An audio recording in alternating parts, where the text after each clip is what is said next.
Hey guys, Jordan here. Just wanted to show you, it's going to be my first video on this tank. It's actually a Fluval Edge Nano Reef tank.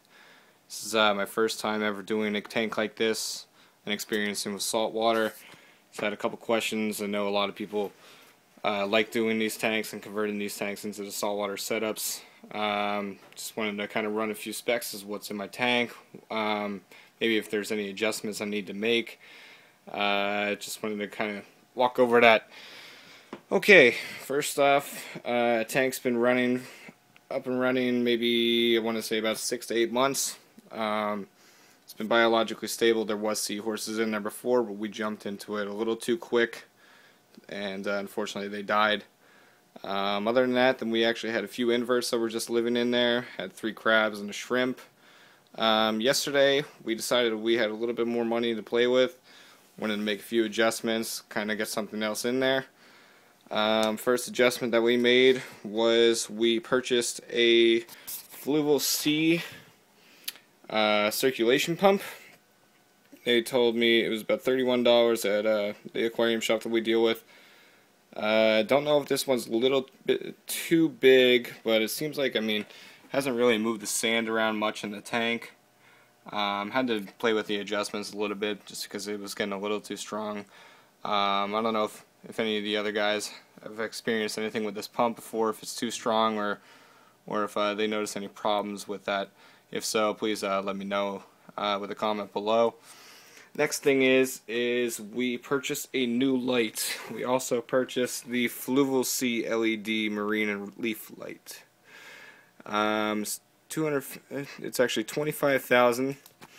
I spent, I think it was about $129. Light's actually great. It's got 2 settings on it. Actually, you can see right here. That's what the tank looks like after that. With it on, it's extremely bright. It's actually have the deep blue setting as well for the night. This was a light mod that we ended up doing. It seems like it was small enough, it was compact enough. I like the build of it. It's actually relatively easy for us to do. We ended up just taking the small light bar that comes standard with the tank, and originally we disassembled that and removed that. If you can notice, there's a bracket in the back, hooks onto the top, and then on the back the wire fishes through the hole down the tube. We ended up just taking the original top that came with the tank and removed the mesh. We didn't have to cut anything. Makes feeding extremely easy. Just go ahead and take the mesh off. This pops out. It's very, very easy. You still have access to your filter to clean. You also have access to your for feeding. Even if you don't want to pull the light out, you can actually just go ahead and swivel it side to side, and then just drop the food in. It doesn't have a lot of light leakage actually, which is really, really nice. We were afraid of that. You have some on the back wall there, but that's pretty minimal. Oh, I'll show you underneath the light as well. Kind of show you what the light actually is about. You can see it's very, very bright light. And when you change the settings to the blue, there's your blue. So the switch is in the front. It's a really nice light. I would recommend it. As far as me not being the best person when it comes to modifying things, this was extremely easy for us to do without basically risking the chances of screwing up the top of your tank and having to purchase a new top. Like I said, it's very easy. You can just move it side to side. You still have access to your filter. Still makes feeding easy. Next thing we'll go to is, here's the circulation pump here. We decided we were going to route it on the left side. It's pushing the water. It's got pretty good circulation.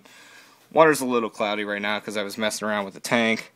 Had to do a water change because we actually went to the pet store yesterday and added roughly 3 pounds of live rock. As you can see, the purple stuff that's in there now is the new stuff, and the other stuff has been in there since we started the tank. Now I just want to make sure that this didn't screw up the tank for us with adding stuff. If anybody has any questions about that, please let me know, because I'm curious, and I hate to see everything in my tank go ahead and die. because of doing something like that. So yeah, we have a new piece of live rock here. We also have a sea cucumber slug. He's pretty cool. He's just kind of hanging out. Got one clownfish in here right now.